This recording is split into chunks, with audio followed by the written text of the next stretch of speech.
let me tell you something. I love your style of comedy. I love you as a person. You ever worry about offending people? Hell no. I'm a convicted felon. Yes, thank you. I'm already wrote off. I got good credit now, but I'm a convicted felon. I was telling them how I used to steal before these kids started running out the store. So I don't give. I'm 52. Hey, I done been to prison. Ain't nothing you can do to me. Only thing gonna get me is hot flashes and Chick-fil-A. What about Chick-fil-A? It's killing me. Them Christians, I love that chicken. And my daughter gay. When they was having that whole fight out with the gays, I told my daughter, tell your people to leave my people alone. Take y'all to Popeyes. Leave these good Christian chicken people alone. That's your church. Is because you know the Chick-fil-A didn't like the gays. But I took my gay daughter Chick-fil-A all the time. Yeah. Yeah, she baptized it with her tongue. Shaq, this is your style of comedy. It sure is, because I like laughing. And I like people with a great sense of humor. And listen, we just try to make people laugh. How would you make fun of Shaq? Yeah, go ahead. Kill me. What? If you were, Let's if like do it. you saw Shaq and it was like a roast or something like that, what See would if you can make me laugh? Go. Ready? Shaq, you got a bitch voice with a big ass body. I'm sorry. He told me to do that. Oh, that was great. Shaq, your voice too soft. My name is Shaq. Your feet don't go with your voice. I think when your mama pushing you out, it choke your little tongue, so your little Anna apple. He missing an Anna apple. That's why he told like that. He ain't got what every man got. Soft ass voice. How can you take him serious? Slap you. Do it, nickel. I always hear people going to Chicago, New York, sometimes Atlanta to boost their comedy careers, but you started in Indiana. I started here. And then my husband worked at General Motors for 15 years. And then I had to go with his job because he had the health care and my comedy career had to take it off. But then I got to Indiana and it took off. I went to the right place. I did a show called Bob and Tom. And then I got into the podcast world, which I ended up doing Joe Rogan and Mark Maron. And so from there, I sold a TV show. So Indiana was the right place for me. My career, I had a small career here, but it really took off in Indiana. Sometimes I feel like when people blast off later in life, they have that stage where they go, why isn't it happening yet? But I feel like for you, I feel like you've lived so many lives. What was your did you have a frustration part, or did it kind of come out of nowhere and just go?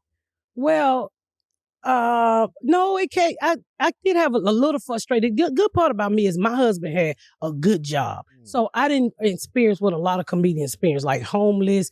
I mean, just a struggle, because I could always go and steal my husband's credit card and buy me a flight. Now, was I f***ing up my marriage? Yes, because I kept stealing my husband's credit. I got to open mic. How much you make it? $50. The flight is $1,000. Look, man, just hold on. I'm going to get something out of this. I always do. But I think that was the hardest part for me, making my husband understand than what he couldn't see. Because my husband's a person, he wakes up every day and he just go to work and pay the bill. He don't follow no dreams. He ain't got time for that. You know, he married a woman who steal. Even when I used to steal and buy him stuff with the stolen credit card, he would be like, you shouldn't do this to these people. I'd be like, shut your lame up and put on this polo outfit, nigga. It matches the shoe. So had he been to your shows? He don't come often. He don't. He was like, I live with this. But when he goes and he sees people give you a standing ovation, what's that like? You know, I'm going to be honest with you. My husband, I only think he sat in the audience one time when I opened for Cat Williams. Jesus. And Cat asked him to come. But when he come to the show, he always stayed in the back. What did he say about that one? He was like, "Ooh, I'm glad they laughed at you," because he don't know. Right. You know, that's awesome. It was a dream. Who knew it was going to blow up the way it did? Yeah. It keeps you humble, though. I mean, having someone like that around all the time is like, it keeps you grounded. Well, when I go home and take off my wig, I'm not Miss Pat. Don't nobody give a fuck about me. Yeah. I just go home, let my hair down, take my bra off, and we in our separate bedrooms. I go to my room, he go to his room, and we get together and whatever. So I'm not Miss Pat at the house. I love that. Were you at the house, Rabbit? I'm Pat, Rabbit, whatever. I'm not what everybody loves out here. My family don't give a fuck about me. Shaq, you talked about that a lot, man. Like when you're Shaq and you come home and your kids are like, man, make me pancakes. Yeah, he daddy. I'm mama. I'm grandmama. Yeah. So the nickname Rabbit, where'd that come from? I had a stepdaddy named Curtis, and he told me if I eat a lot of carrots, you know, my eyes was gonna be pretty. I can't see what at 52, but he named me Rabbit. So, and I kept it because when I became a drug dealer, you couldn't use your legal name, which is Patricia Williams, because that's giving up everything right down to the police. So everybody else in the hood would use a nickname, so I use my nickname Rabbit. You used to sell drugs for real? Yeah, you sell crack. I ran the West End. What are you talking about? Oh, my bad, boo-boo. Yeah, I don't want sold no a problem. lot of those. That's why I got shot at, got locked You got up. shot? Oh, several times. You all right, baby? Yeah, I'm all right. I'm just checking. I just lost Want my to tell nipple. Shaq where you got shot? One dude shot my nip off, and then You shot your nipple off? he shot that clean off. I don't know how that fucker shot me with that pistol. It went up under my arm and tore my areola and everything out. And I used to, but I'm so glad it was after I had my first 2 kids. So I was 15. I had already had 2 kids, and I was never into breastfeeding because I tried to breastfeed my first child, and she really latched on. And I swear to this day, that's why she gay. So I never tried to breastfeed any of only my gay daughter took my titty. Everybody was like, oh, this nasty. And it could have been because it had lead in it after the last 2 kids. Or it's cricket. But Yep. Crazy. but I only breastfed the gay child. When he shot your nipple off, did you scream? No, I didn't even know. I got a lot of titties. I didn't feel it. What? It went up under my arm and came out through my areola. And the only way I knew when I looked down, and then my nipple was just hanging off. I was sew it 15. back on? Well, I had Medicaid, so I had Medicaid. They glued it? They wouldn't give me no stitches, so they laid it back up there some kind of way, and it just went on. Wow. So it's a little crooked now, only because I had Medicaid. If I had Blue Cross Blue Shield, my shit be straight. So when my bras off of me holding my titties in my hand like this, cause they go down, they probably whoa. So they don't do what your white. Yeah, they don't do what your white nipples do. And plus, I don't care anymore because I'm 52 and grow hair like a beard. Yeah. So some days you don't even know I'm supposed to have a nipple. What's your sign? What is what? Like your zodiac sign. Aries, April 2nd. Shaq, what are you? Pisces.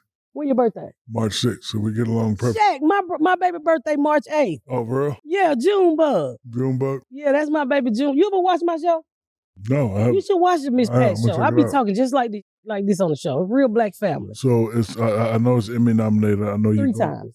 Oh, my bad, boo-boo. I know you're going into the 5th season. Did you think it was going to be this successful? No, and I tell you why. Because we curse in it. And it's the first sitcom that ever had that type of foul language. And they started off at Fox. Hulu shot the pilot. And by the time I threw that boy up against that wall for talking back like most black parents would do, Hulu said, hell no. I scared out of Hulu. So they dropped it and BET Plus picked it up. And did I see it going 5 seasons? No, because it had never been done before. It's funny as hell. And we talk about real, it's based off of my life. So you talk about, most sitcoms, you see where the daddy holds the household up or the mama hold the household up. Well, in this sitcom, my husband holds a household up and I got the dream. So I'm going out all the time working and he just has his job. So I just made it just like my life. And I talk the way I talk here.